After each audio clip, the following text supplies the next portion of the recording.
Jain friend India और pride में आप सभी का स्वागत है। फ्रेंड्स, यहाँ पे देखिए भारतीय काव्य शास्त्र के पश्चात हम जो का पाश्चात्य काव्य शास्त्र पे बात कर रहे हैं। इनके प्रीवियस के लेक्चर में आपने देखा जहाँ से आपका पाश्चात्य काव्य शास्त्र की शुरुआत होता है, वहीं से आप देखते हैं कि सिलेबस के अकॉर्डिंग इन्होंने आपके ये तो आपको एक हम अनुक्रम बता रहे हैं जिस मूल टेक्स्ट से आपको करा रहे हैं, लेकिन ज़्यादातर के सिलेबस में यही लगा होता है। प्लेटो के काव्य भाषा सिद्धांत से आपका सिलेबस शुरुआत होता है। तो हमने वहीं से शुरू किया है जहाँ से पाश्चात्य काव्यशास्त्र शुरू होता है, और बहुत अच्छे से हमने प्लेटो की कहाँ से वो कहाँ पे आए, यूनान से, फिर एथेंस और स्पार्टा की आपको कहानी बताया। क्योंकि आप एक चीज़ देखे होंगे पाश्चात्य काव्यशास्त्र के तहत, चाहे वो प्लेटो हो, सुकरात हो, फिर इनके क्या नाम है, प्लेटो के जो शिष्य हैं अरस्तु हैं, ज़्यादातर लोग यूनान से आते हैं। और यूनान के पीछे आपने देखा बहुत ही इस तरीके से कहानी छिपा है, जिसके कारण ही वहाँ से काव्य भाषा को लेके आप कह सकते हैं वाद प्रतिवाद चलना शुरू हुआ। यानी जैसे गुरु ने कहा कि एक तरीके से जो कलात्मक अभिव्यक्ति होता है वो कहीं ना कहीं लोगों के अंदर जो है मतलब कि वो शौर्य गाथा ये सब चीज़ें नहीं रखता। अगर यही चीज़ रखता तो उनके मन में ये कसक रह गया कि हमारा एथेंस जो है स्पार्टा से क्यों हार गया, हमारे गुरु को विष क्यों पीना पड़ा। यानी बहुत सारी चीज़ें थी जिसकी वजह से उनका मन व्यथित था, क्योंकि एक तरीके से जो उनका राज्य था, जिस चीज़ के लिए उनका राज्य प्रश्रय दे रहा था, यानी वो इस चीज़ पे बात कर रहा था कि हमें अपने कलात्मक उत्कर्ष, अपने बौद्धिक चिंतन पे ध्यान देना चाहिए। उन्हीं का प्रतिद्वंदी राज्य, उनके बगल का राज्य जो है स्पार्टा, वहीं पे शारीरिक जो पौष्टिक चीज़ें उन पे बल देता था, और कैसे उसने गुलामी की भयावह जंजीर में इनको जकड़ दिया। तो वो जो मानसिक उत्पीड़न था, मानसिक यंत्रणा था, उसी की अभिव्यक्ति प्लेटो ने किया था। प्लेटो ने सीधे सीधे आरोप लगा दिया कि काव्य का कोई मतलब नहीं है। एक तरीके से ये लोगों के अंदर आप कह सकते हैं ना कि हमारे अंदर जो है उद्दीप्त का काम करता है, हमारी वासनाओं को जगाता है। लेकिन जब ये चीज़ होता है कि हर एक चीज़ का वाद प्रतिवाद होता है, हम किस परिस्थिति में रह के अपना क्या चीज़ जो सिद्धांत देते हैं, ज़रूरी नहीं वो सिद्धांत सही हो। इसलिए आप देखते हैं कि जो खुले विचार के शिष्य हैं वो उन चीज़ों को आत्मसात करते हैं जो उनको लगता है कि नहीं ये चीज़ मेरी समझ से परे है। तो जो शिष्य अरस्तु है वो अपने गुरु का प्रतिवाद करता है यहाँ पे, और प्रतिवाद करने के पश्चात सीधे कहता है कि गुरु जी आप जो भी कह रहे हैं कि आप वासनाओं का जन्म देता है, कभी जो है समाज के लिए हानिकारक है, उसके पीछे जो आपने सोच विचार किया है वो अपने परिप्रेक्ष्य में, अपनी परिस्थिति के कटघरे में खड़े होके किया। लेकिन जब मैं इस चीज़ को देखता हूँ तो जिस तरह आप कहते हैं कि हर एक चीज़ नकल है, नकल के अलावा कुछ नहीं है, तो इन्होंने उसको और विस्तार दिया कि काव्य सृजन के आधार के पीछे जब ये अनुकरण सिद्धांत देते हैं तो अनुकरण सिद्धांत में ये अपने गुरु की बात को, जो इमिटेशन है उस चीज़ को, ये कहते हैं कि इमिटेशन जिसको आप कह रहे हैं कि हर एक चीज़ अनुकरण है, सत्य से त्रिधा पे, सत्य से 3 गुना दूरी है, दरअसल ये चीज़ सत्य नहीं है। सत्य ये है कि हम उसे किस रूप में देख रहे हैं। और ये कहते हैं कि अगर किसी परम ब्रह्म ने एक चीज़ को एक्चुअल बनाया है तो हम अपने भावनाओं का विचार करके उस पर हर एक चीज़ जो कलात्मक रंग है उसमें भर के उस चीज़ को हम सत्य के पास ले जा सकते हैं। और एक कलाकार जो है कोई भी चीज़ को सामान्य व्यक्ति की तरह नहीं देखता, उससे अलग रूप में देखता है। फिर अनुकरण सिद्धांत के बाद इन्होंने ट्रेजेडी का सिद्धांत बताया कि जैसे हमारे यहाँ हर एक नाट्य विधा में आप कोई भी चीज़ देखेंगे सुख के साथ अंत करते हैं, जिसमें यथार्थ सच्चाई छुप जाता है। लेकिन पाश्चात्य काव्यशास्त्र जगत में एक चीज़ बहुत अच्छी बात है, जो एक्चुअल में है उसको हमको आर्टिफिशियल रंग देने की ज़रूरत नहीं है, आपको यथार्थ की भावभूमि पे चीज़ों को लाना है। और जैसे ही इंसान को किसी भी तरीके से शारीरिक व्याधि जो होता है उसके निजात के लिए वो डॉक्टर के पास जाता है, वैसे हर एक व्यक्ति के अंदर मनोविकार होता है, और मनोविकार के छुटकारा के लिए हमें क्या करना चाहिए, तो उसके लिए इन्होंने कहा कि हम कोई नाट्य विधा पढ़ रहे हो, कोई संगीत या कुछ भी कलात्मक चीज़ें पढ़ रहे हैं, उसमें हम अपने भाव का विरेचन करते हैं। विरेचन मतलब उन भाव का रेचन, यानी उस पे भाव पे भी औषधि लगाते हैं। तो वो औषधि लगाने का काम क्या करता है, कुछ हम जब बहुत अच्छी संगत करते हैं, बहुत अच्छे संगीत पढ़ते हैं, मतलब एक तरीके से ना आप कह सकते हैं कि अपने मानसिक स्तर पे भी उसकी समझ, मानसिक स्तर की भी समझ को विकसित करते हैं। जैसे एक शरीर है, शरीर में जो हमारा मन है, उन मन में भी आवेग आते हैं, मन में भी विकार आते हैं, तो उसके लिए हम उन भाव का एक तरीके से कह सकते हैं भाव का तिरोहित करना या दमन करना, समन करना नहीं कहलाता, बल्कि उसको उच्च स्तर पे ले जाने के लिए कुछ अच्छी चीज़ें पढ़ना, देखना, सुनना करते हैं। तो ये इन्होंने विरेचन सिद्धांत के तहत बताया। और त्रासदी में बताया कि हम इसको कैसे इन अपने जो मन पे लगे घाव हैं उनको कैसे हम ठीक कर सकते हैं। तो कुछ अच्छे संगीत, काव्य सुन के, अच्छे नाट्य देख के इनसे वो चीज़ें होती हैं। तो बहुत अच्छे से हमें समझ में आया कि आपको प्लेटो और प्लेटो के से तीनों जो सिद्धांत दिए हैं, अनुकरण है, विरेचन है, त्रासदी है। मुझे जहाँ तक है कि ये बहुत अच्छे से आपको समझ में आया होगा। इसके बाद हम जो है, जो तीसरा आपका सिद्धांत है, वो सिद्धांत क्या है जिस पे हमने बात किया था, ये सिद्धांत है आपका उदात्त की अवधारणा, लिबरल, जिसको हम सबलाइम कहते हैं। तो इन्होंने साफ साफ देखिए उस चीज को और आगे बढ़ाया। पेरिप्सिस में इन्होंने साफ साफ ये कहा कि जब हम कोई काव्य सृजन करते हैं तो हमें उसमें उदात्त विचार को लाना चाहिए, और भावाडंबर है, बालिस्ता भावाडंबर है, इन सब चीज़ों से या शब्दाडंबर से इनसे बचना चाहिए, नहीं कृत्रिमता नहीं लाना चाहिए। अगर प्रबल भावावेग आ रहे हैं तो वही चीज़ लाइए जो एक्चुअल में है, वही चीज़ इन्होंने साफ साफ कह दिया। आर्टिफिशियल चीज़ की ज़रूरत बिल्कुल भी नहीं है। अब आज जो हम चर्चा करने वाले हैं वो है वर्ड्सवर्थ काव्य का स्वरूप एवं काव्य भाषा। हमें हर एक चीज को जोड़ कर समझना है, क्योंकि अदरवाइज क्या होता है कि पाश्चात्य काव्यशास्त्र आपको बोझ जैसा लगेगा। अब जैसे वर्ड्सवर्थ है, ये काव्य का स्वरूप एवं काव्य भाषा सिद्धांत देते हैं, और यहाँ तक कि जैसे इन्होंने कविता की परिभाषा दी है और स्वरूप वर्ड्सवर्थ। और आप यहाँ पे देखिए सुमित्रा नंदन पंत को शायद जोड़ा भी जाता है कि हमारे यहाँ के पंत सुकुमार प्रकृति कवि हैं। तो कहीं कहीं अगर देखें तो वर्ड्सवर्थ से जो है इनको जोड़ा जाता है प्रकृति प्रेम से। तो वर्ड्सवर्थ का काव्य का स्वरूप क्या रहा, वो क्या बोलते हैं और उनकी परिभाषा क्या है, स्वरूप क्या है, इन पे हम विस्तार से बात करेंगे। इससे पूर्व जैसे हर एक वीडियो में सबसे पहले हम फैक्ट पे बात करते हैं कि ये फैक्ट थोड़ा इंपॉर्टेंट है, इनको ध्यान रख लीजिएगा। इसके बाद हम कॉन्सेप्ट पे आते हैं। मुझे उम्मीद है कि आगे की कड़ियों को आप जोड़ पा रहे होंगे। अगर कोई भी आपको प्रॉब्लम होती तो कमेंट बॉक्स सदैव खुला है, वहाँ पे आप कमेंट कर सकते हैं। टेलीग्राम से जुड़ जाइए बराबर अपडेट के लिए, और वहाँ पे भी टेलीग्राम में भी कमेंट बॉक्स खुला है, वहाँ पे भी आप करेंगे कुछ भी मैसेज तो हम देख पाएंगे, वहाँ पे रिप्लाई कर पाएंगे। तो चलिए हम देखते हैं वर्ड्सवर्थ का काव्य स्वरूप या काव्य भाषा सिद्धांत क्या है। यहाँ पे देखिए जो विलियम वर्ड्सवर्थ हैं और कॉलरिज, यहाँ पे दो लोगों का नाम आपको ध्यान रखना है, क्योंकि ये जो रचना है लिरिकल बैलेट्स, लिरिकल बैलेट से क्वेश्चन आता है कि ये किसकी रचना है। और इसके पीछे देखिए बहुत बड़ा कारण है कि ये दोनों लोग मिलके एक कविता संग्रह निकालते हैं 1798 में। ठीक है, विलियम वर्ड्सवर्थ है और कॉलरिज हैं तो दोनों अलग अलग लोग, और दोनों लोगों के पाश्चात्य काव्यशास्त्र में अपने विचार हैं, हमें दोनों के विचारों का स्वागत करना है।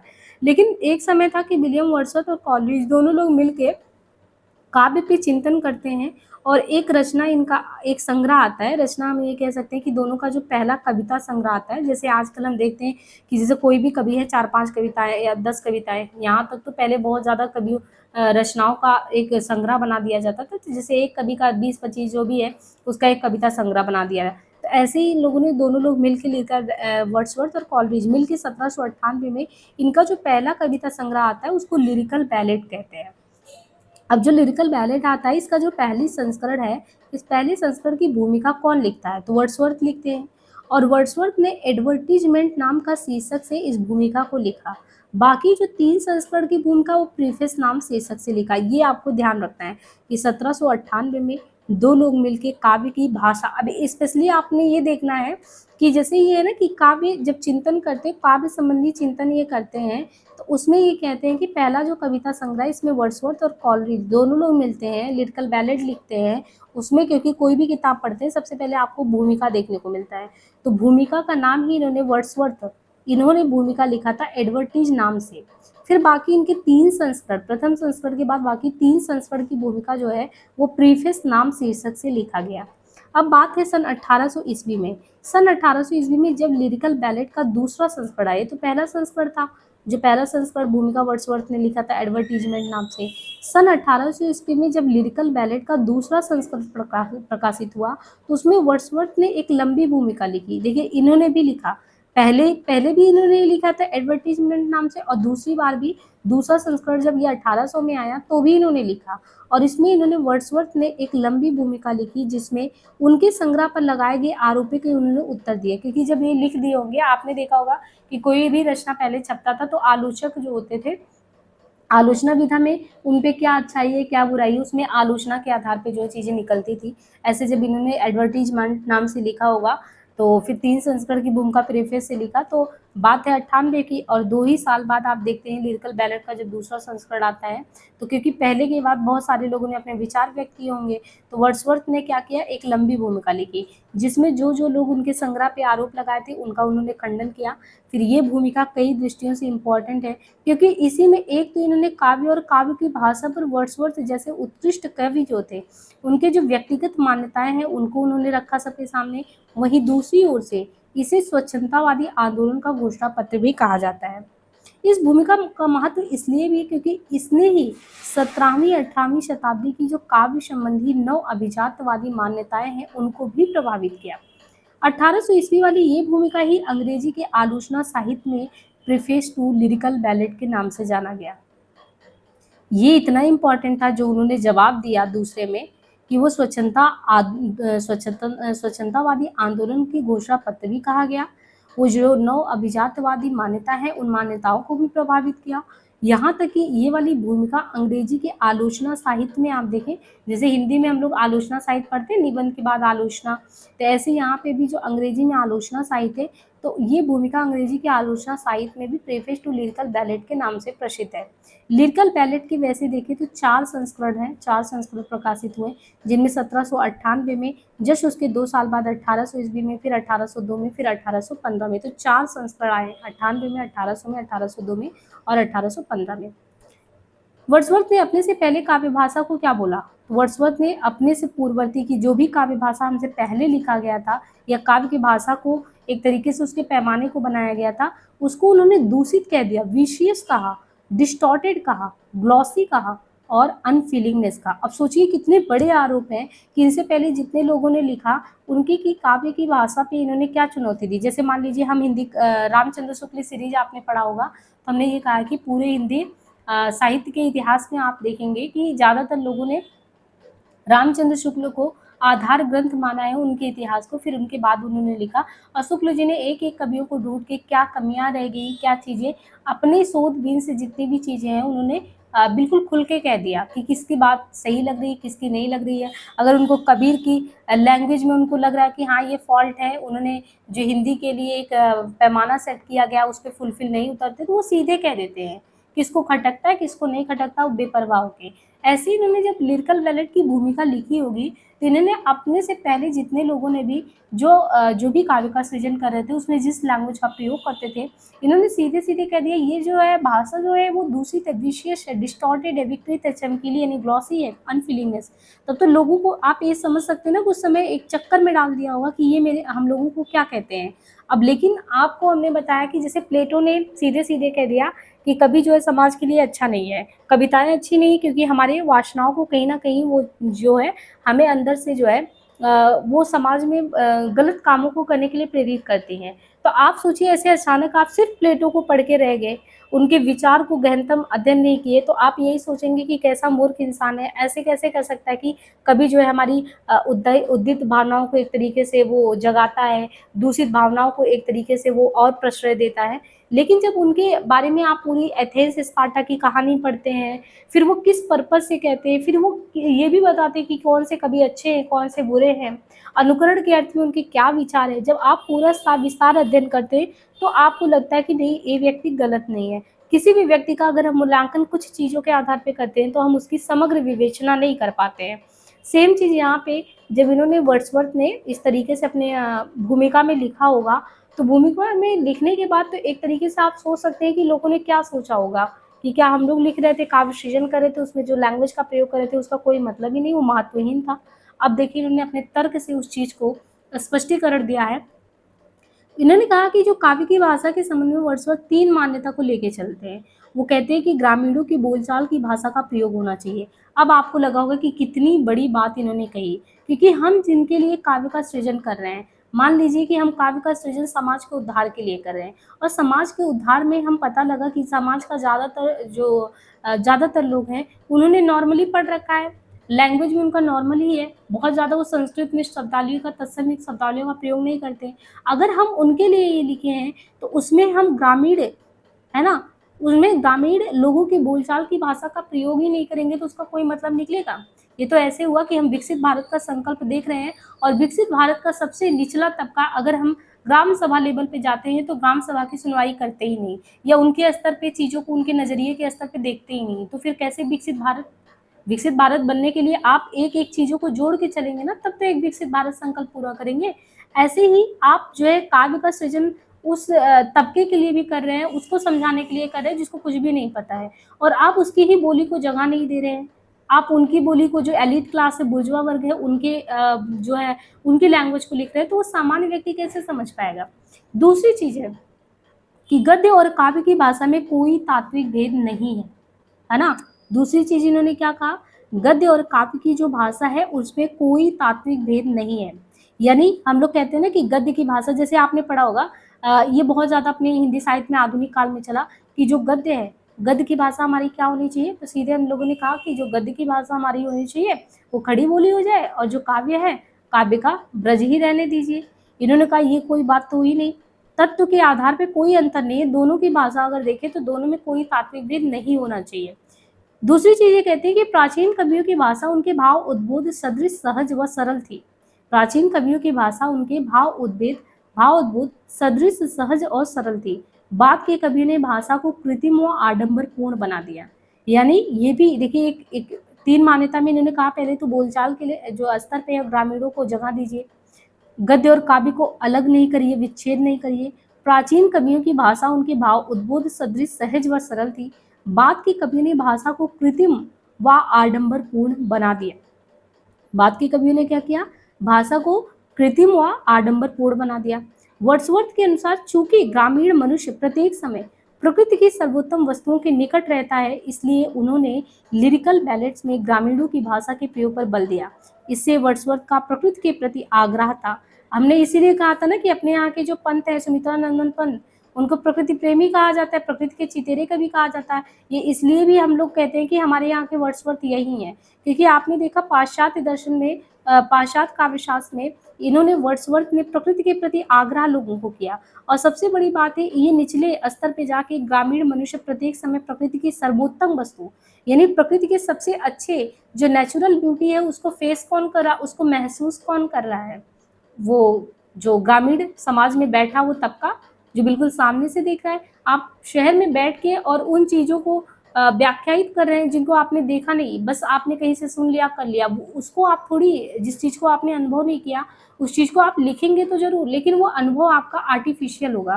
तो इन्होंने जो है प्राचीन कवियों की भाषा को बता रहे थे कि वो जो लिखते थे उसमें भाव उद्बोध सदृश सहज व सरलता होता था। लेकिन अब क्या लोग लिख रहे हैं? अब लोग तो यही है कि कृत्रिम और आडंबरपूर्ण चीज़ें लिख रहे हैं। तो अब आपको लगा होगा कि किस तरीके से इन्होंने लोगों पे एक तमाचा मार दिया, और बहुत ही बड़ी बात इन्होंने कही कि सही बात है, जैसे बहुत ही लिबरल होके लिखना चाहिए, उदात्त भाव से। पेरियोप्सिस में लॉन्जाइनस ने कहा। ऐसे ही इन्होंने कहा कि अगर आप काव्य की भाषा के ऊपर काम कर रहे हैं तो प्लीज़ उसको इस चीज़ से, यानी ग्रामीणों के जो अपनी खुद की बोली है, जो उनका नेचुरल ब्यूटी, उन सब से बिल्कुल हटाइए मत। वो तो नहीं तो फिर ये हो जाएगा कि आपने कृत्रिम रूप में चीज़ों को सबके सामने परोस दिया है, जिसका रसास्वादन कोई नहीं कर सकता, और जबकि काव्य का अंततः मूल क्या है? रसास्वादन करना। अब यहाँ पे देखिए, तो काव्य भाषा के संबंध में प्राय दो तरह का विचार मिलते हैं।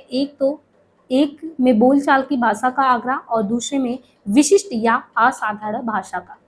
इतालवी कवि दांते थे। इतालवी कवि कौन थे? दांते ने काव्य में ग्राम्य भाषा के प्रयोग को हेय माना। अब देखिए, जब इन्होंने इस तरीके से कहा तो जो इतालवी कवि है, इतालवी कवि दांते ने काव्य में ग्राम्य भाषा, जो काव्य में ग्राम्य भाषा होनी चाहिए, उसके प्रयोग को उन्होंने हेय माना, सही नहीं माना। अब जॉन डॉन है, जॉन ड्राइडन है, इलियट है, एजरा पाउंड है, इन्होंने कविता में बोलचाल की भाषा का समर्थन किया। तो किसने किसने? John Donne, John Dryden, Eliot है, एजरा पाउंड है, इन्होंने कविता में बोलचाल की भाषा का समर्थन किया है। नव अभिजातवादियों के साथ वर्ड्सवर्थ की इन मान्यताओं का खंडन उनके अनन्य मित्र और सहयोगी कॉलरिज ने भी किया। अब देखिए, इस ये दोनों लोग मिलकर लिरिकल बैलेड लिखे थे, लेकिन क्योंकि प्रेफेस से और जो है एडवर्टाइजमेंट से इन्होंने जो भूमिका लिखी थी, और जब दूसरा इनका संस्करण आया, इन्होंने जब 1800 में जब जवाब देना शुरू किया, तो इतालवी कवि दांते, दांते का नाम आप लोगों ने सुना होगा, बहुत बड़े इतालवी कवि हैं। इन्होंने ग्राम्य भाषा के प्रयोग को माना तुच्छ है कि अरे तुम इनको जगह देने की बात कर रहे हो, जैसे एक बड़े से मॉल में अभी बहुत जल्दी अभी हमने सुना था कि बहुत बड़ा मॉल है, उस मॉल में कोई बहुत ही ग्रामीण युवक थे, वो धोती-कुर्ता पहन के चले गए। तो उन लोगों को लगा ये तो तौहीन कर दिया, इतने बड़े मॉल में जहाँ पे आप एक तरीके से जो आपकी वेशभूषा है वो क्या है कि हमारे यहाँ पे जो परिधान है, भारतीय पारंपरिक परिधान को आज के समय में कहाँ उतना महत्व दिया जा रहा है, सब अंग्रेजी सभ्यता के आधार पे चल रहा है, तो उनको जो है गेट पे ही बाहर कर दिया गया। ये तो बिल्कुल दांते इतालवी कवि दांते ने वही कहा। वर्ड्सवर्थ ये क्या कह रहे हैं? ये काव्य में ग्रामीण भाषा को जगह देने की बात कर रहे हैं जिसका कोई अभिप्राय नहीं है। और इतना ही नहीं, इतालवी कवि दांते ने काव्य में ग्राम्य भाषा के प्रयोग को हेय माना। जॉन डान है, जॉन ड्राइडन है, इलियट है, एजरा पाउंड है, इन्होंने कविता में बोलचाल की भाषा का समर्थन किया। तो दांते ने तो मना कर दिया, लेकिन जॉन डान है, जॉन ड्राइडन है, इलियट है, एजरा पाउंड है, इन्होंने कविता में बोलचाल की भाषा का समर्थन किया कि होना चाहिए। तो देखिए कुछ लोग आपके विरोध में आएंगे, कुछ लोग आपके फेवर में आएंगे। डॉन है, ड्राइडन है, इलियट है, एजरा पाउंड है, इन्होंने कविता में बोलचाल की भाषा का समर्थन किया। अब नव अभिजातवादियों के साथ वर्ड्सवर्थ की इन मान्यताओं का खंडन उनके अनन्य मित्र और सहयोगी कॉलरिज ने भी किया। देखिए, वर्ड्सवर्थ की इन मान्यताओं का खंडन उनके अनन्य मित्र और सहयोगी कॉलरिज ने किया। यही हमने कहा ना कि एक साथ दोनों लोगों ने मिलकर लिरिकल बैलेट लिखा था, काव्य भाषा पे चिंतन किया, लेकिन एक दोस्त साथ तब छोड़ देता है जब उसको सामने से लगता है कि नहीं, ये जो कह रहे हैं ये तो मतलब कि इनके साथ हम जा ही नहीं सकते हैं। तो यहाँ पे आपको सही कौन लगा, गलत कौन लगा? आपको कॉलरिज सही लग रहे हैं या वर्ड्सवर्थ सही लग रहे हैं? और इसी वजह से आप देखते हैं कि कवि किसे कहते हैं संबंधी प्रश्न पर विचार करते हुए वर्ड्सवर्थ घोषित करते हैं कि कवि की संवेदनशीलता साधारण मनुष्य की अपेक्षा ज़्यादा होता है। एक कवि की जो दृष्टि होती है वो और लोगों की तुलना में आप देखेंगे तो बहुत अलग होता है। अब आगे यहाँ पे बात करते हैं कि वर्ड्सवर्थ ने कविता को सहज भाव का उछलन कहकर जहाँ विधि रूप में कवि की दृष्टि से रचना प्रक्रिया की आरंभिक स्थिति को प्रकट किया है, वहाँ निषेध रूप में नव अभिजातवादी सिद्धांत का खंडन भी किया है। तो वर्ड्सवर्थ ने क्या किया है? कविता को सहज भाव का उछलन कहकर जहाँ विधि रूप में कवि की दृष्टि से रचना प्रक्रिया की आरंभिक स्थिति को प्रकट किया है, वहाँ निषेध रूप में नव अभिजातवादी सिद्धांत का खंडन भी किया है। नवविजातवाद के अनुसार काव्य रचना के लिए तर्क और नियम का अनुसरण आवश्यक है। अब यहाँ पे बात करें काव्य भाषा, रचना प्रक्रिया तथा कविता के संदर्भ में वर्ड्सवर्थ के विचार, तो गद्य और छंदोबद्ध रचना के बीच ना तो कोई तात्विक अंतर है और ना हो सकता है। काव्य भाषा, रचना प्रक्रिया तथा कविता के संदर्भ में वर्ड्सवर्थ के विचार क्या हैं? ये कहते हैं कि गद्य और छंदोबद्ध रचना के बीच ना तो कोई तात्विक अंतर है और ना हो सकता है।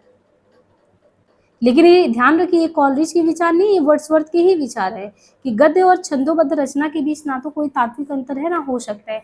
अपनी प्रथम अभिव्यंजना को मैं प्रायः घृणास्पद मानता हूँ।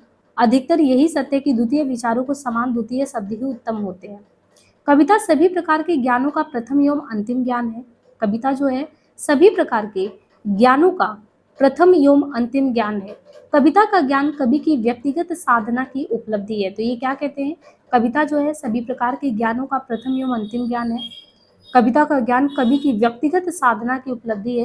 यानी कविता में अगर आपको कुछ ज्ञान का प्रस्फुटन दिख रहा है तो उसकी व्यक्तिगत साधना की उपलब्धि है। कविता ज्ञान का प्राण है। कविता क्या होता है? ज्ञान का प्राण है, उसकी शुद्ध चैतन्य आत्मा है, वह रागदीप्त अभिव्यक्ति है जो समस्त विज्ञान का आश्रय है। प्रत्येक कवि शिक्षक होता है। मैं चाहता हूँ कि या तो मैं शिक्षक समझा जाऊँ या कुछ नहीं। तो हर एक कवि अपने आप में क्या है? कविता ज्ञान का प्राण है, उसकी शुद्ध चैतन्य आत्मा, वो रागदीप्त अभिव्यक्ति जो समस्त विज्ञान का आश्रय है। प्रत्येक कवि शिक्षक होता है। मैं चाहता हूँ कि या तो मैं शिक्षक समझा जाऊँ या कुछ भी नहीं समझा जाऊँ। कविता प्रबल भाव का सहज उच्छलन है। तो ये बहुत बड़ी बात है, कई बार एग्जाम में पूछा गया है कि कविता प्रबल भाव का सहज उच्छलन है, ये किसने कहा था? अब यहाँ पे हमने इनके काव्य भाषा संबंधी सिद्धांत को मुझे जहाँ तक लगता है कि बहुत अच्छे से समझ लिया है। फिर भी हम मूल टेक्स्ट पे बात करेंगे क्योंकि मूल टेक्स्ट हमको कहीं ना कहीं ओवरऑल दृष्टि देता है। तो हम देखते हैं इसके संबंध में काव्य भाषा के सिद्धांत के संबंध में और विस्तार से क्या कहा गया। भाषा के संबंध में देखिए यहाँ पे मूल टेक्स्ट में विस्तार से दिया गया है। पाश्चात्य काव्यशास्त्र के इतिहास में रोमानी युग के प्रवर्तक कवि आलोचक विलियम वर्ड्सवर्थ का स्थान अन्यतम है। वर्ड्सवर्थ से पहले भी साहित्य चेतना विजातवादियों सिद्धांतों से आक्रांत थी और नव अव्यय जो नव्य अभिजातवादी आलोचक हैं, उन्होंने परंपरागत आदर्शों को सार्वभौम और शाश्वत मानते हुए अपने समकालीन रचनाकारों को निर्देशित करते थे कि उन्हें किस प्रकार की रचना करनी चाहिए, उनके भाव कैसे होने चाहिए, विषय क्या होने चाहिए, भाषा कैसी होनी चाहिए, इस किसी परंपरा का अनुसरण कैसे करना चाहिए। अक्सर ऐसा ही होता है, जो परिपाटी सदैव से चली आती है, जल्दी हम उसको उस लिमिट को क्रॉस नहीं करना चाहते, और जैसे ही हम जो उसमें रूढ़ियाँ होती हैं, विद्यमान होती हैं, उन पे हम किसी भी प्रकार का आक्षेप करते हैं, क्वेश्चन मार्क लगाते हैं, तो 4 लोग उस परंपरा के नाम पे उसकी रक्षा करने के लिए खड़े हो जाते हैं। चाहे वो परंपरा हो सकता है कि समय के संदर्भ में देखा जाए वो अप्रासंगिक हो, लेकिन वो अप्रासंगिकता को एक्सेप्ट करने के लिए तैयार नहीं होते। वर्ड्सवर्थ का भी आपको यही चीज़ ध्यान रखना कि कैसे एक दोस्त साथ छोड़ के चला जाता है, भले ही साथ में 1798 में लिरिकल बैलेड लिखता है, फिर भी वो साथ छोड़ देता है। क्यों? क्योंकि वो परंपरा के साथ आगे बढ़ने को मजबूर है, वो कुछ नवीन सोच ही नहीं पा रहा है। अब इन्होंने कहा कि जो पूर्ववर्ती जितने भी आचार्य हैं, वर्ड्सवर्थ से पहले साहित्य चेतना के जो परंपरागत आदर्श थे, उन्हीं को मानकर वो हमेशा लोगों को यही सलाह देते थे कि हमें कैसी रचना करनी चाहिए, भाव क्या होने चाहिए, विषय क्या होने चाहिए, कैसे लिखें। अब यहाँ पे नवशास्त्रवादी कवि आलोचकों के मध्य कवि की मौलिक उद्भावना आदि के प्रश्न पर विचार प्राय नहीं होता था, कि जो नए लोग आए हैं उनसे भी पूछा जाए क्या समय की मांग है, समय के साथ जो है इंसान को बदलना चाहिए कि नहीं। किंतु वर्ड्सवर्थ ने इन सब बाह्य सिद्धांतों को अस्वीकार करते हुए कवि को ही रचना का तथा कुछ सीमा तक आलोचना का भी केंद्र बनाया। इस तरह वर्ड्सवर्थ ने पाश्चात्य काव्यशास्त्र में एक नवीन अवधारणा का विकास किया। यह नवीनता युग की मांग थी। नवीन युग के साथ ही आप जो परंपरावादी सोच है उनको आप दरकिनार कीजिए। तो यहाँ पे कहते हैं कि इस तरह वर्ड्सवर्थ ने पाश्चात्य काव्यशास्त्र में एक नवीन अवधारणा का विकास किया। ये नवीनता युग की मांग थी और वर्ड्सवर्थ ने इसे पहचान लिया। फलतः समग्र ब्रिटेन में, यहाँ पे देखिए अब यूनान की बात नहीं आ रही है, इसलिए आपको ध्यान रखना है कि वर्ड्सवर्थ का हम ब्रिटेन के संदर्भ में बात करें कि इसलिए पूरे ब्रिटेन में, जो इंग्लैंड है, वो पूरे ब्रिटेन में स्वच्छंदवाद की ये लहर बिजली की तरह फैल गई। आपने रेनेसा पीरियड के बारे में सुना होगा, हिंदी में भी पढ़ते हैं कि पुनर्जागरण के जनक कैसे हिंदी में आप आधुनिक काल में जो भारतेंदु हरिश्चंद्र को देखते हैं या समाज सुधारक के तौर पे राजा राम मोहन राय को देखते हैं, ऐसे ही इनके यहाँ पे वर्ड्सवर्थ ने जब ये काव्य के स्वरूप पे चिंतन मनन किया, परंपरावादी सोच को खंडित किया, रूढ़िबद्ध बताया, तो एक लहर सी दौड़ गई होगी। और देखिए इनको कितना विरोधों का सामना भी करना पड़ा होगा। पुनर्जागरण और औद्योगिक क्रांति के फलस्वरूप युग 2 रूपों में प्रभावित हुआ। एक और प्राचीन ग्रंथों के पठन पाठन से ज्ञान के अनेक रूपता की भावना पर आस्था पैदा हो गई थी, दूसरी ओर व्यक्ति स्वातंत्रगत चिंतन को बल मिला।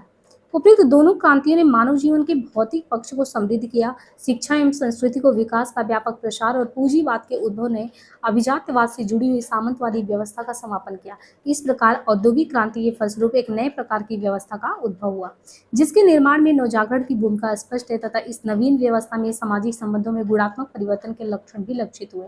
वर्ड्सवर्थ हैं, कॉलरिज हैं, कॉलरिज हैं और शैली में हमें एक नए नए भावमूलक मानवतावाद का स्वर भी देखने को मिलता है, जो मानव भविष्य की मंगलमय कामना से जुड़ा हुआ है। जब कवि की चेतना को विवेचन का आधार बनाया जाता है और भाव को कविता का प्राणतत्व माना जाता है, किसको? भाव को कविता का प्राणतत्व माना जाता है, तब संप्रेषण यानी भाषा के ऊपर भी ध्यान जाना स्वाभाविक है।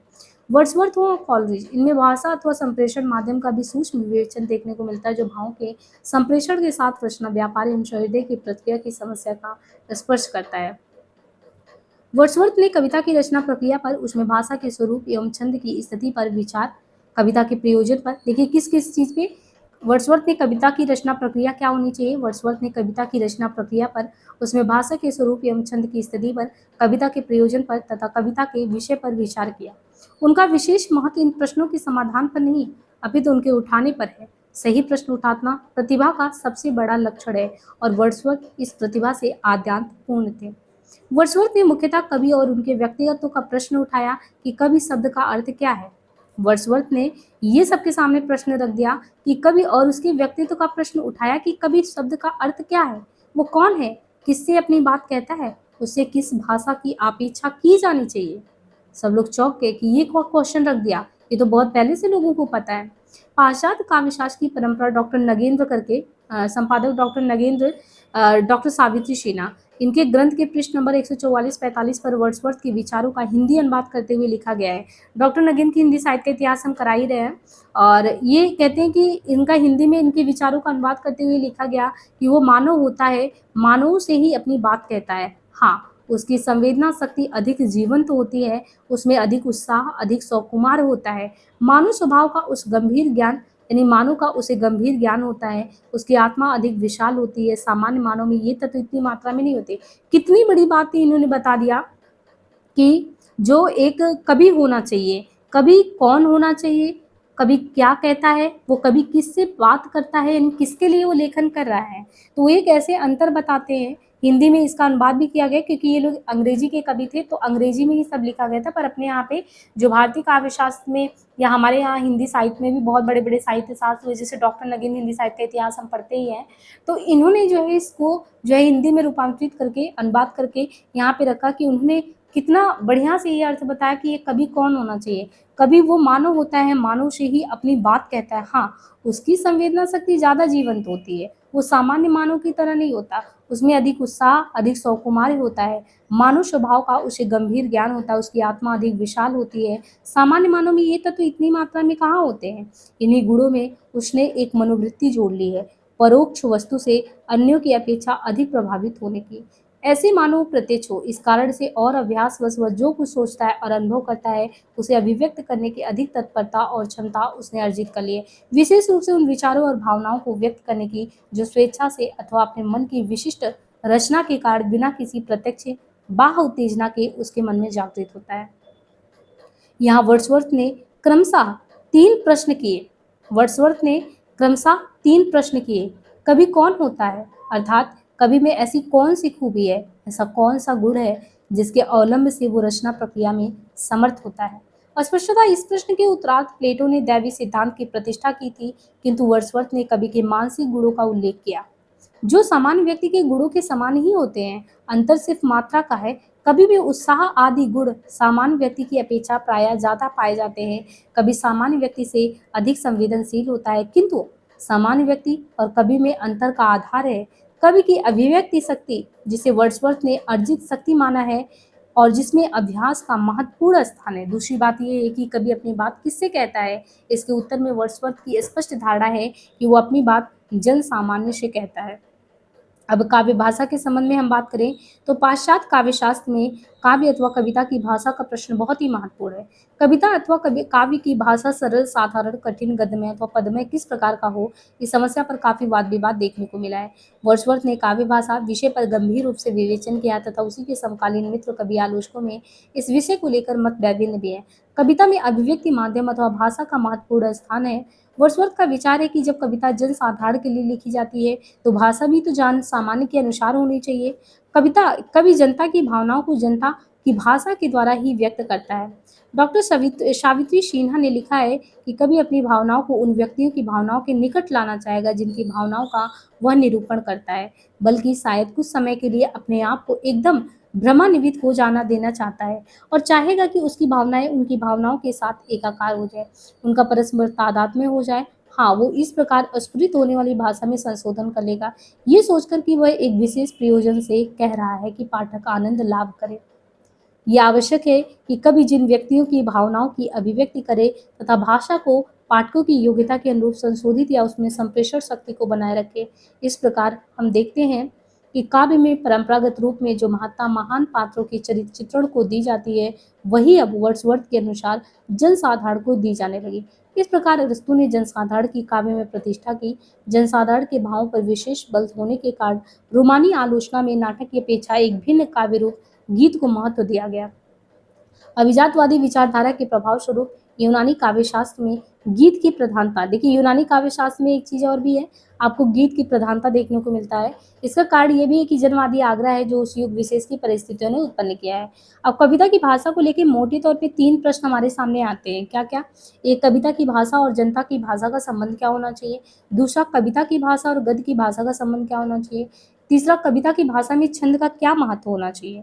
तो एक तो कविता की भाषा और जनता की भाषा का संबंध, कविता की भाषा और गद्य की भाषा का संबंध, कविता की भाषा में छंद का महत्व। इन तीनों समस्याओं के परिप्रेक्ष्य में वर्ड्सवर्थ और कॉलरिज इनमें पर्याप्त विवाद हुआ। वर्ड्सवर्थ का स्पष्ट मत है कि कविता की भाषा जनता या जनसामान्य की होनी चाहिए, क्योंकि कवि कविता में जनता के लिए जनता की भावनाओं को ही अभिव्यक्त करता है। इस मत के विरोधियों का खंडन करते हुए वर्ड्सवर्थ ये लिखते हैं कि यदि ये सर्वमान्य है कि कवि जनसाधारण के लिए लिखता है, तो उसे कृत्रिम या कल्पित भाषा का प्रयोग करने की छूट नहीं दी जा सकती। तो यहाँ पे इनके सर्वमान्य मत को आप समझ लीजिए। इन्होंने कहा कि अगर हम जिस उद्देश्य से जिस कार्य को कर रहे हैं और उस उद्देश्य के केंद्र में जो व्यक्ति है उसको ही अनदेखा कर रहे हैं, अस्वीकार कर रहे हैं, तो फिर आपका जो लिखना है, ये सब करना है, वो तो व्यर्थ ही सिद्ध हुआ। इसलिए अगर आप ये कहते हैं कि हम समाज सुधार की दृष्टि से, उन तबकों के कल्याण की दृष्टि से कोई काव्य का सृजन कर रहे हैं और उनकी बोली में ही नहीं कर रहे हैं, तो कोई मतलब है? वो तो कृत्रिम या कल्पित भाषा का प्रयोग करने की आपको छूट ही नहीं दी जा सकती। प्राचीन दृष्टि से महान काव्य में क्षुद्र एवं ग्राम्य भाषा के प्रयोग के ऊपर वर्जना है। वर्ड्सवर्थ के सिद्धांतों और उनके विचारों के संबंध में दो बातें कही गई हैं। पहली बात यह है कि वे स्वयं अपने इस सिद्धांत का निर्वाह नहीं कर पाए। निश्चय ही वर्ड्सवर्थ ने परंपरागत कृत्रिमता की भाषा का विरोध किया, उसमें विवाद नहीं, परंतु साथ ही ये मान्यता भी अस्वीकार्य है कि जन भाषा में ही काव्य की रचना की जा सकती है। क्योंकि ये भी कह रहे हैं कि ठीक है, उनकी मान्यता को अस्वीकार इस तरीके से तो नहीं कर सकते हैं। निश्चय वर्ड्सवर्थ ने परंपरागत कृत्रिमता की भाषा का विरोध किया, उसमें विवाद नहीं, उन्होंने बात तो बिल्कुल सही कही। लेकिन इन्होंने ये भी कहा कि उसमें विवाद नहीं, परंतु साथ ही ये भी मान्यता भी अस्वीकार है कि जन भाषा में ही काव्य की रचना की जा सकती है। क्योंकि वर्ड्सवर्थ ने स्वयं भाषा में चयन एवं कल्पना के उपयोग को स्वीकार किया है कि आप चयन कर रहे हैं, लेकिन बस आप ये ध्यान रखिए, आप बुर्जुआ क्लास के लिए लिख रहे हैं, अपर क्लास के लिए लिख रहे हैं, उनकी लैंग्वेज में लिखो। जिनको आपने अपने जो जो भी चीज़ें लिख रहे हैं उसके उद्देश्य के केंद्र में कौन सा व्यक्ति, उसको इग्नोरेंस आपको नहीं करना है, नहीं तो फिर आपका कुछ भी लेखन पठन पाठन सब व्यर्थ है। और यहाँ पे ये भी कहते हैं कि प्रयोग में आम भाषा में सहजता की रक्षा होती है और उसकी शक्ति की वृद्धि भी होती है। साथ ही इस प्रकार की भाषा में रचा गया काव्य जनता के लिए सरलता से ग्राह्य होगा, वो जनता में गंभीर अनुभूति जगाने में समर्थ होगा। किंतु ठीक उसके विपरीत भी तर्क दिया जाता है कि एक ही भाषा के तत्वों के रूपक आदि के बार बार प्रयोग से उनकी शक्ति क्षीण होने लगती है, क्योंकि सहृदय उनका इतना अभ्यस्त हो जाता है कि उसे उसके प्रयोग में कोई नवीनता ही नहीं दिखता। भारतीय साहित्य यानी भारतीय हिंदी साहित्य में अज्ञे की कलगी बाजरे की कविता इसका स्पष्ट उदाहरण प्रस्तुत है। कलगी बाजरे की हमारे सिलेबस में यूजीसी नेट में हमने भी आपको कराया है। आपने देखा है कलगी बाजरे के माध्यम से जो बाजरा है, यहाँ पे अज्ञे जी ने किस तरीके से नवीन प्रतिमानों का उपयोग करके अपनी जो प्रेयसी है उसको रिझाने का प्रयास किया। वो देखता है कि सामान्य जनमानस जब भी अपने प्रेम के बारे में अपनी प्रेयसी से चर्चा करता है, तो वो जो पुराने पारंपरिक उपमान पड़ गए हैं, चाहे वो सूर्य हो, चंद्रमा हो, यानी अपने प्रेम की जब तुलना करते हैं, तो जब प्रेयसी को खुश करना होता है तो बताएंगे तुम्हारा मुख चंद्रमा के समान है, कमल के समान। ये वो कहते हैं कि हम इन पुराने उपमानों का क्यों प्रयोग करें। हमारे आसपास तो ऐसे बहुत सारे उपमान हैं जिनका कभी किसी ने प्रयोग नहीं किया। इसलिए अपनी प्रेयसी को वो जब इस तरीके से प्रेयसी के संबंध में उनकी तारीफ की कसीदे पढ़ता है, तो उसमें नवीन उपमानों का प्रयोग करता है कि वो कैसे कलगी बाजरे की है, तुम कैसे हो, और फिर जो हमारे आसपास चीज़ें बिखरी उनमें अपनी सुंदरता को देखो, जिन सुंदरता को लोगों ने नहीं देखा। तो ये एक नवीन विचार है, इससे पहले लोगों ने सोचा ही नहीं। ऐसे ही वर्ड्सवर्थ के पहले काव्य भाषा सिद्धांत के संदर्भ में ऐसा किसी ने सोचा ही नहीं। अब यहाँ पे देखिए, हर एक चीज़ को हमको जोड़ के पढ़ना जरूरी इसीलिए है। अब यहाँ पे देखिए कलगी बाजरे के बारे में आ गया, और आपने अगर कलगी बाजरे को यूजीसी नेट के यूनिट 5 में कविता में आपने बहुत अच्छे से नहीं पढ़ा होगा कि उसमें नवीन उपमानों का प्रयोग किया गया है, तो आप समझ ही नहीं पाते ये कलगी बाजरे की क्या है। और एक चीज़ आपने यहाँ पे नोट और किया होगा, सबसे पहले हमने शुरुआत जब किया, आपको इंट्रो किया, इंट्रो के बाद हमने जो वन लाइनर फैक्ट बताया जिससे आपको एकदम ओवरऑल व्यू क्लियर हुआ, लेकिन जो आपको गहराई में उतरना है वो मूल टेक्स्ट ही उतार रहा है। यहाँ पे इन्होंने सीधे सीधे ये कहीं नहीं लिखा कि लिरिकल बैलेट 1798 में आया, इन लोगों ने काव्य भाषा पे चिंतन किया, दो दोस्त मिलकर चिंतन किए, बाद में इलियट दांते जो है इतालवी कवि, इन्होंने इसका विरोध किया, कुछ लोगों ने इनका विरोध नहीं किया, विरोध के पीछे क्या क्या कारण, ये सब सीधे पॉइंट टू पॉइंट नहीं लिखा, वो तो आपको शॉर्ट नोट्स में मिलेगा। लेकिन गहनतम अध्ययन के लिए आपको इन सब का बहुत अच्छे से विवेचन करना पड़ेगा, जो कि आपकी समझ के स्तर को बाद में वो करेगा, है ना। तो यहाँ पे देखिए इन्होंने कहा कि मतलब कि जब यहाँ पे बार बार की एक ही भाषा के तत्वों के रूपक आदि के बार बार प्रयोग से उनकी शक्ति क्षीण होने लगती है, क्योंकि सहृदय उनका इतना व्यस्त हो जाता है कि उसे उसके प्रयोग में कोई नवीनता नहीं नजर आती। भारतीय हिंदी साहित्य में अज्ञे की कलगी बाजरे की कविता इसका स्पष्ट उदाहरण प्रस्तुत करती है, किंतु वर्ड्सवर्थ के उपयुक्त मत को ऐतिहासिक परिप्रेक्ष्य में रखकर देखना जरूरी है।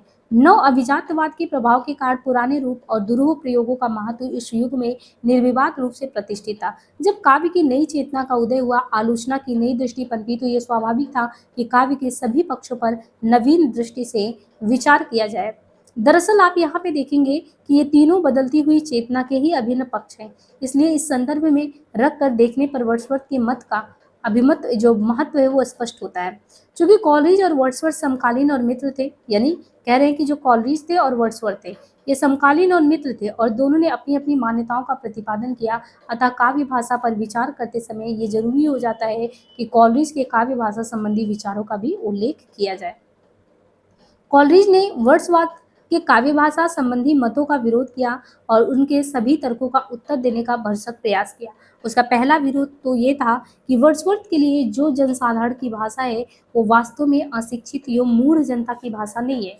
वर्ड्सवर्थ ने कविता में पुराने प्रतीकों एवं रूपकों के आदि का विरोध किया है, जबकि कॉलरिज ने स्वयं वर्ड्सवर्थ का ही विरोध करते हुए कहा। अब यहाँ पे देखिए, कॉलरिज और वर्ड्सवर्थ ने लिरिकल पैलेट साथ में मिलकर लिखा था। हालांकि इनकी भूमिका को इन्होंने जो वर्ड्सवर्थ ने अकेले ही लिखा एडवर्टीजमेंट नाम से, फिर बाद में तीन और जो उसके आई थिंक 3 संस्करण करके उसकी भूमिका के पहले संस्करण को लिखा ही था और फिर उसके बाद के जो भी आए तो उन्होंने फिर उसको प्रीफेस नाम से लिखा। फिर दूसरे वाले में इन्होंने जवाब दिया था और जवाब में ये भी कुठाराघात किया था कि लोग कैसे कैसे फालतू चीज़ें लिखते हैं। तो कॉलरिज फिर नाराज हो गए इनके साथ। तो कॉलरिज ने वर्ड्सवर्थ के काव्य भाषा संबंधी मतों का खुद ही विरोध किया और उनके सभी तर्कों का उत्तर देने का उन्होंने प्रयास भी किया और उनका पहला विरोध भी यही था कि वर्ड्सवर्थ के लिए जो जनसाधारण की भाषा वो वास्तव में अशिक्षित एवं मूढ़ जनता की भाषा नहीं है। वर्ड्सवर्थ ने कविता में पुराने प्रतीक एवं रूपक आदि के प्रयोग का विरोध किया है, यानी पुराने आप प्रतीक यूज कर रहे हो, रूपक का प्रयोग कर रहे हो, जनसाधारण के लिए नहीं लिख रहे हो, इनका इन्होंने विरोध किया। जबकि कॉलरिज स्वयं वर्ड्सवर्थ का ही विरोध करते हुए कहते हैं कि बुराई उन प्रतीकों में नहीं है, बुराई उनके प्रतीकों में नहीं, उनके व्यवहार में है। कोई भी प्रतीक या बिंब अपने आप में बुरा नहीं होता, उसका महत्व तो उसके प्रयोग पर निर्भर करता है तथा प्रयोग की कुशलता भद्दा पर निर्भर करने वाले कवि की शक्ति पर निर्भर करता है। ये मूल कारण है कि यही कवि की शक्ति है। दूसरा प्रश्न जो वर्ड्सवर्थ ने उठाया कि वो कविता में गद्य की भाषा के संबंध का है।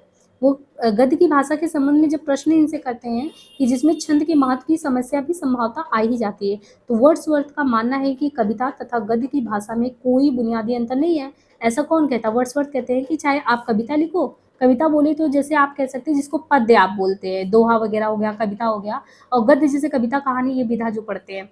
इन्होंने कहा कि देखो, तात्विक दृष्टि से देखें तो आप ये कहोगे हम उसको ब्रज में लिखेंगे, इसको खड़ी बोली में लिखो, कोई मतलब नहीं है। वो तो कहने का तरीका है। आप कहानी में कहो, उपन्यास में कहो, चाहे कविता में कहो, तो तात्विक दृष्टि से कोई अंतर नहीं है लैंग्वेज के स्तर पे। तो इन्होंने इस तरीके से अपनी बात को रखा क्योंकि दोनों का आधार वो जनता की भाषा को मानते हैं। इसलिए कहा जाए कि छंद कविता की भाषा का विशिष्ट तत्व है जो गद्य में लक्षित नहीं होता, तो ये अवधारणा भी उनके अकॉर्डिंग सही नहीं है। अब छंद का भेद भी कविता की भाषा को जनता की भाषा या गद्य की भाषा से भिन्न नहीं बना सकता। इसी संदर्भ में वर्ड्सवर्थ ने जनता की भाषा को काव्य में प्रयुक्त करते समय उसे जीवन की अधमता और अश्लीलता कहा। अब देखिए, वर्ड्सवर्थ ने जनता की भाषा को काव्य में प्रयुक्त करते समय उसे जीवन की अधमता और अश्लीलता से मुक्त करने की बात की। डॉक्टर सवित्री सिन्हा जो है, इन्होंने वर्ड्सवर्थ के उन वाक्यांशों का अनुवाद करते हुए उन्हें उद्बुद्ध किया है। इन्होंने देखिए बताया है कि प्रत्येक सुंदर कविता की भाषा अधिकांश में सुष्ठु काव्य की भाषा से किसी प्रकार से अलग नहीं हो सकती। इससे भी आगे बढ़कर हम निसंकोच कह सकते हैं कि गद्य भाषा और छंदोबद्ध रचना की भाषा में ना तो कोई बुनियादी अंतर है, ना हो सकता है। यानी प्रत्येक सुंदर कविता की भाषा अधिकांश में सुष्ठु गद्य की भाषा से किसी प्रकार भी भिन्न नहीं हो सकती। इससे भी आगे बढ़कर हम निसंकोच कह सकते हैं कि गद्य भाषा और छंदोबद्ध रचना की भाषा में ना तो कोई बुनियादी अंतर है, ना ही हो सकता है। कविता और चित्रकला के साम्य के निरूपण का हमें चाव है और इस साम्य निरूपण के फलस्वरूप हमें उन्हें स्वर्गीय कलाएं कहते हैं। परंतु छंदोबद्ध एवं गद्य रचना के बीच जो संबंध है उसे विश्लेषित करने के लिए पर्याप्त दृढ़ संबंध सूत्र हम कहाँ से पाएंगे? उनकी अभिव्यंजनी, उनकी जो अभिजेंद्रिय एवं ग्रहणेन्द्रियां हैं दोनों एक ही हैं। उनके परिच्छेद एक ही तत्व से निर्मित कहे जा सकते हैं। उनकी राग रुचि परस्पर समान प्राय एक सी है, यहाँ तक कि उसमें मात्रा भेद होना भी आवश्यक नहीं है। सवाल ये पैदा होता है कि किन तर्कों के आधार पर वर्ड्सवर्थ ने गद्य और कविता की भाषा को समान माना होगा। ये क्वेश्चन मन में आता है कि सवाल ये पैदा होता कि कौन सा ऐसा तर्क था जिनके आधार पर वर्ड्सवर्थ ने गद्य और कविता की भाषा को समान माना, और वे तर्क कैसी शक्ति से युक्त है। समानता का प्रथम आधार तो ये है कि कविता और गद्य की भाषा की अभिजनरियां और श्रवणेंद्रियां एक ही है।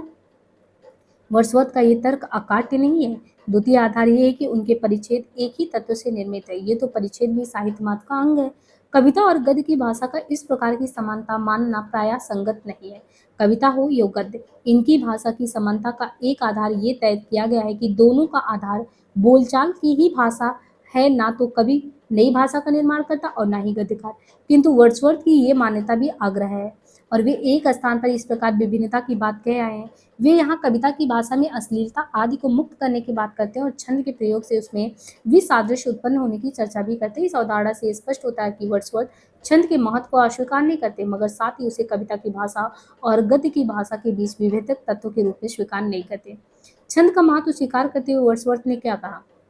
वह समुचित, नियमित और एकविध होना चाहिए। छंद का महत्व वर्ड्सवर्थ ने स्वीकार किया और उन्होंने कहा कि वो समुचित, नियमित और एकविध होना चाहिए, मनमाना नहीं होना चाहिए, जिसमें पूर्ण स्वैरता से काम लिया गया हो, जिसके आधार पर कोई निश्चय करना ही संभव ना हो। इसमें कोई संदेह नहीं कि अधिक करुण स्थितियां और भावनाएं, अर्थात वे स्थितियां और भावनाएं जिनके साथ दुख की स्थिति अधिक अस्थायित्व पा सकती है, विशेष लययुक्त पद में हो। इस प्रकार वर्ड्सवर्थ के उपयुक्त वक्तव्य से ये स्पष्ट होता है कि वर्ड्सवर्थ भले ही छंद को उपयोगी मानते हो, किंतु छंद के बावजूद भी कविता और गद्य की भाषा में कोई बुनियादी अंतर नहीं मानते। इसके ठीक विपरीत आप देखेंगे तो यहाँ पे एच टी कॉलरिज ने कविता और गद्य की भाषा को मूलतः अलग माना है, और इस भिन्नता का प्रमाण है छंद।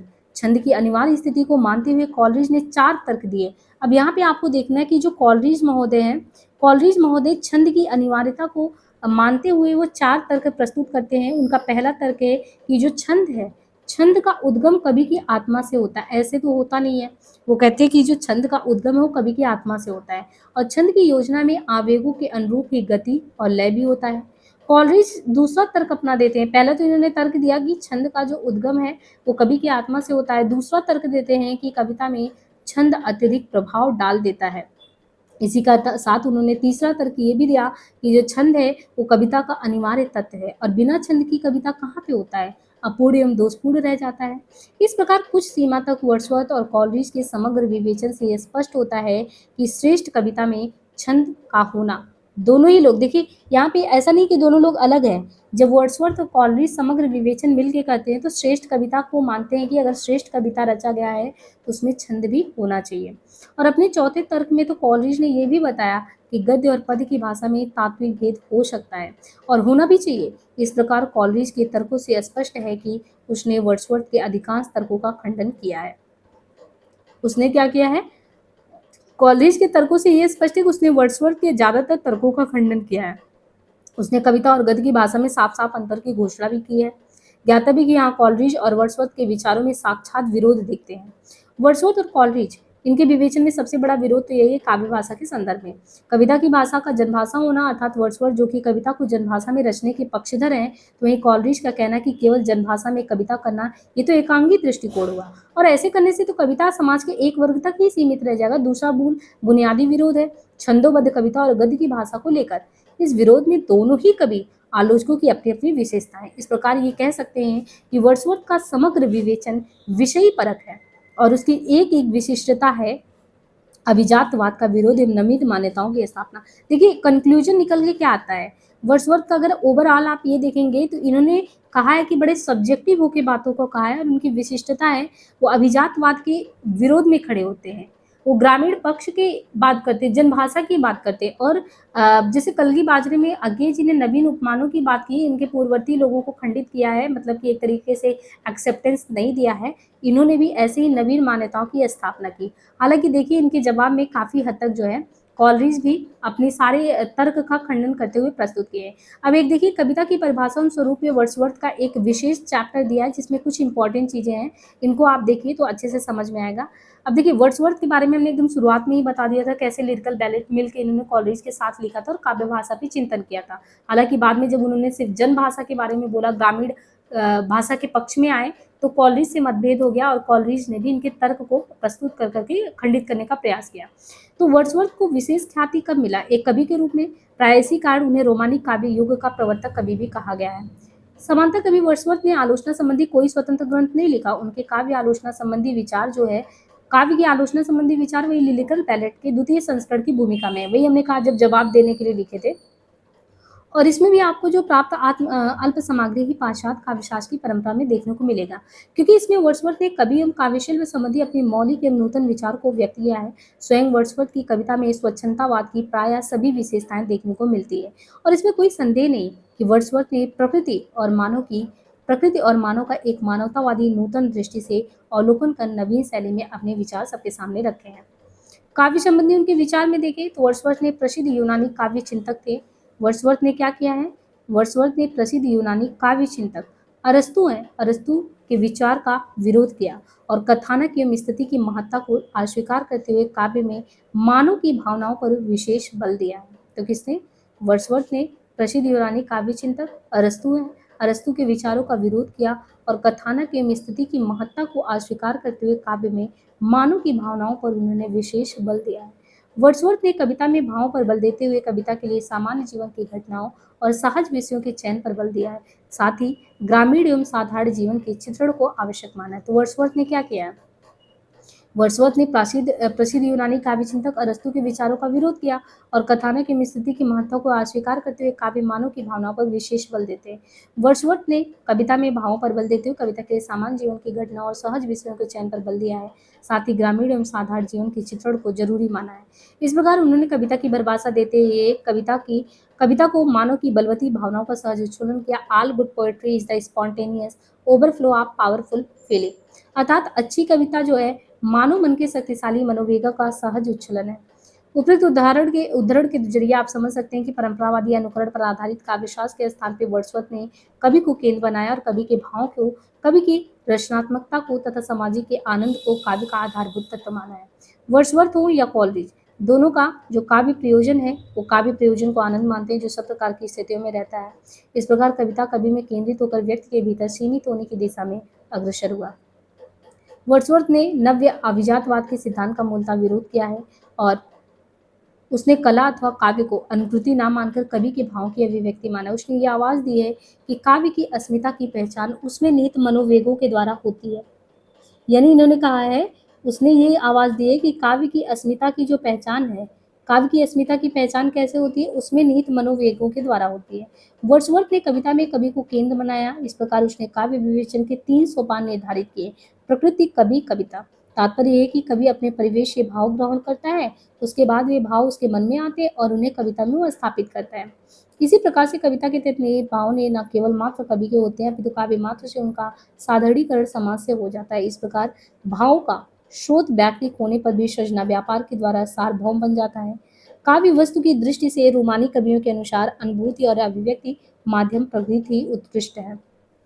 वर्ड्सवर्थ ने कविता में भावों पर विशेष बल दिया और भावों के स्तर पर मानवता की प्रतिष्ठा भी की है। यदि रोमानी कवियों के मानवतावाद को भावनापरक मानवतावाद कहा जाए तो प्रायः कोई अतिशयोक्ति नहीं होगा। भावमूलक मानवतावाद एक ओर निर्विशेष और सामान्य की ओर संकेत करता है तो दूसरी ओर अभिजातवादी विचारधारा का विरोध भी करता है। अभिजातवादी धारणा के अनुसार किसी कविता का कथ्य महान सम्राट से जुड़ा होना चाहिए। यही तो ये नहीं चाहते हैं। ये कह रहे हैं कि अभिजातवादी धारणा कहता है कि कोई भी कविता है उसका जब कथानक कहा जाए तो महान सम्राट से संबंध होना चाहिए, संबंधित यानी जुड़ा होना चाहिए। जबकि इसके ठीक विपरीत रोमानी काव्य चिंतन में किसी भी व्यक्ति के भाव का चित्रण हो सकता है। ये बात ज्ञातव्य है कि इससे अभिजात और स्वच्छंदतावाद का कथ्य मूलक अंतर स्पष्ट होता है।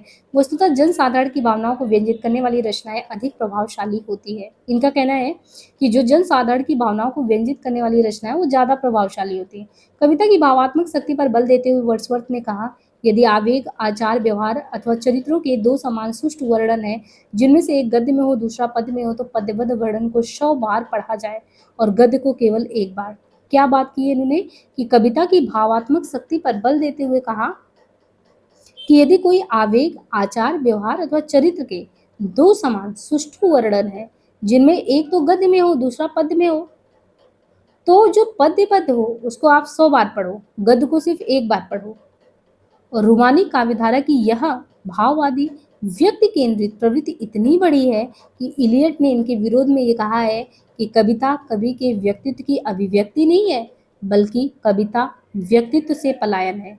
ये किसकी बात कही है, किसने ये कहा है? इलियट ने कहा है इसके विरोध में। जैसे इन्होंने कहा कि आप इस तरीके से पढ़ो, इन्होंने जनसाधारण की भावनाओं को व्यंजित करने वाली अधिक रचनाएं जो है, मतलब इन्होंने कहा कि वो रचना ज़्यादा प्रभावशाली हो जो जन भावनाओं को ज़्यादा व्यंजित करती है।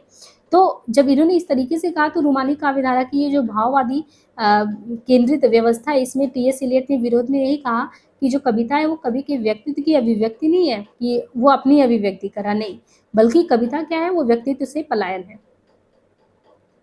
वर्ड्सवर्थ ने काव्य में प्रकृति चित्रण को अत्यंत महत्वपूर्ण बताया है। वस्तुतः प्रकृति और मानव का संबंध शाश्वत है। वर्ड्सवर्थ ने काव्य में प्रकृति चित्रण को अत्यंत महत्वपूर्ण बताया है। वस्तुतः प्रकृति और मानव का संबंध शाश्वत है। अतः जब कभी प्रकृति के परिवेश में रहता है तो उससे अप्रभावित नहीं रहता। मानव और प्रकृति का संबंध तो अन्योन्य आश्रित है। प्रकृति के आनंद की उपलब्धि कवि की ज्ञान साधना का एक अनिवार्य गुण है। कविता में प्रकृति का चित्रण दो प्रकार से होता है। प्रथम प्रकृति के विशिष्ट दृश्य का सांगोपांग वर्णन से होता है, उसका मूर्त बिंब प्रस्तुत होता है ताकि उसे बढ़कर पाठक के सामने भी प्रकृति का वह चित्र सजीव हो उठे, उस पर वही प्रभाव पड़े जो प्रभाव उसे दृश्य को देखकर कवि के मन में पैदा होता है। इस प्रकार कवि प्रकृति के कल्पनापूर्ण मूर्त चित्रण के द्वारा भाव का संप्रेषण करता है। काव्य में प्रकृति चित्रण की द्वितीय विधि विषय परक है। कवि अपनी रचना में प्राकृतिक दृश्य का सांकेतिक चित्रण करता हुआ प्रधान रूप से उस प्रभाव को वाणी देता है जो उस दृश्य ने उस पर डाला है। वर्ड्सवर्थ ने कविता में ज्ञान एवं आनंद की भूमिका के विवेचन के साथ साथ सत्य और सौंदर्य का भी विवेचन किया है। दरअसल ज्ञान एवं आनंद, सत्य और सौंदर्य कविता के संदर्भ में परस्पर जुड़े हैं। उपयुक्त विवेचन में ज्ञान एवं आनंद के संबंध का स्वरूप स्पष्ट हो जाता है। कविता में सत्य की अभिव्यक्ति अनिवार्यता होती है। कविता का सत्य दर्शन या तर्क का सत्य ना होकर भाव का सत्य होता है। देखिए, अरस्तू के कहने का मतलब क्या है, बताया गया है कि अरस्तू के कथनों को उद्धृत करते हुए वर्ड्सवर्थ ने लिखा कि अरस्तू ने ये कहा था कि समस्त वाङ्मय में कविता सबसे ज्यादा दार्शनिक वस्तु होती है। ये बिल्कुल सही कहा उन्होंने, क्योंकि उनका विषय होता है सत्य व्यक्ति के स्थानीय सत्य नहीं है, सामान्य या व्यवहारिक सत्य। वो किसी बाह्य साक्ष्य पर आधारित नहीं होता, भाव के माध्यम से वह विकल रूप से हृदय में प्रवेश करता है। ऐसा सत्य जो अपना साक्ष्य स्वयं ही है, वह जिस न्यायाधिकरण के सामने आवेदन करता है उसमें स्वयं ही विश्वास एवं क्षमता जगाता है और उसी न्यायाधिकरण से प्राप्ति करता है। कविता मानव और प्रकृति का प्रतिबिंब होता है। कवि पर केवल एक प्रतिबंध होता, अर्थात उसे मानव को तात्कालिक आनंद बस प्रदान करना होता है, किंतु तात्कालिक आनंद निष्पन्न करने की आवश्यकता को कवि की कल्पना का आकर्ष या अपकर्ष नहीं समझा जाना चाहिए। बात एकदम इसके विपरीत है। ये तो सृष्टि के सौंदर्य की स्वीकृति है जो अधिक सच्ची है, क्योंकि वह औपचारिक नहीं वरन अप्रत्यक्ष है। ये कार्य इसके लिए सहज और सरल है। प्रेम भाव से संसार को देखना, इसके अलावा ये मानव की नैसर्गिक और अपरिच्छिन्न गरिमा के प्रति मानव श्रद्धांजलि है। उस भव्य तात्विक आनंद सिद्धांत के प्रति श्रद्धांजलि है जो उसके जानने, समझने, अनुभव करने, जीने और चलने फिरने का आधार भी है। तो आनंद से जिसका संचार होता है उसके अतिरिक्त हमारी कोई सहानुभूति नहीं है।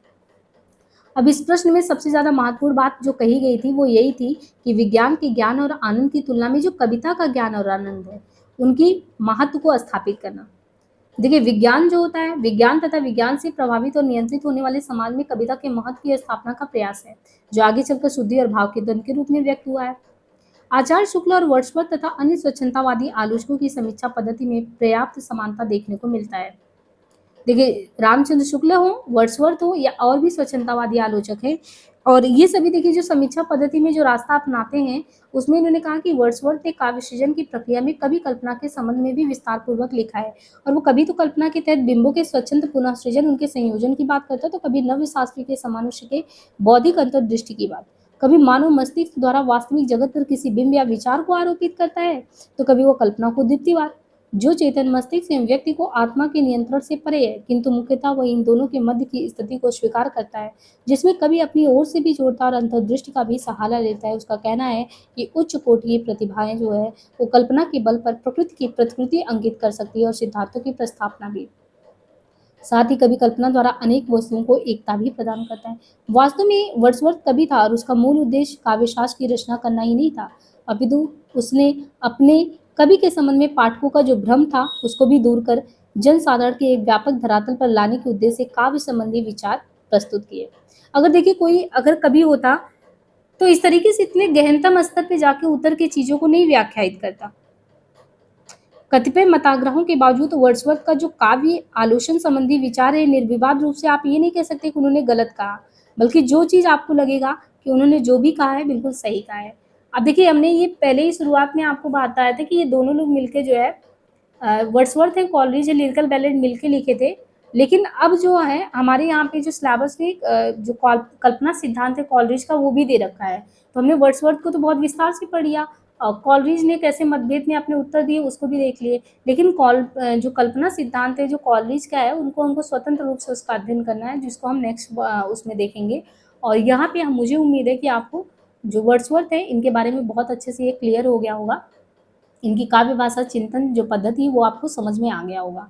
बाकी जो भी नेक्स्ट टॉपिक होगा हम जल्दी उसको शुरू करेंगे। मुझे मतलब कि ये लगता है कि आपको जो है पाश्चात्य काव्यशास्त्र ये टॉपिक अच्छे से समझ में आया होगा। फिर भी कोई क्वेरी रह जाती है तो हमने कहा है टेलीग्राम में आपको जो प्रोवाइड किया गया है वहाँ से आप जुड़ जाइए, है ना? और वहाँ पे कमेंट बॉक्स ओपन है, वहाँ से जाके आप कुछ भी लिखेंगे तो वो मेरे पास मैसेज आएगा, हम उसका उत्तर देंगे।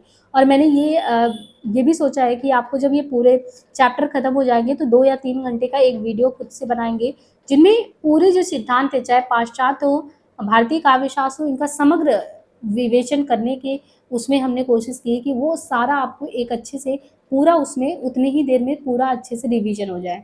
तो देखिए हम उसको कैसे कर पाते हैं, बाकी आगे वो देखते हैं कि कैसे करते हैं। लेकिन यहाँ तक का जो मुझे उम्मीद है कि आपको बहुत अच्छे से समझ में आया होगा। तो आज के लिए इतना ही, धन्यवाद।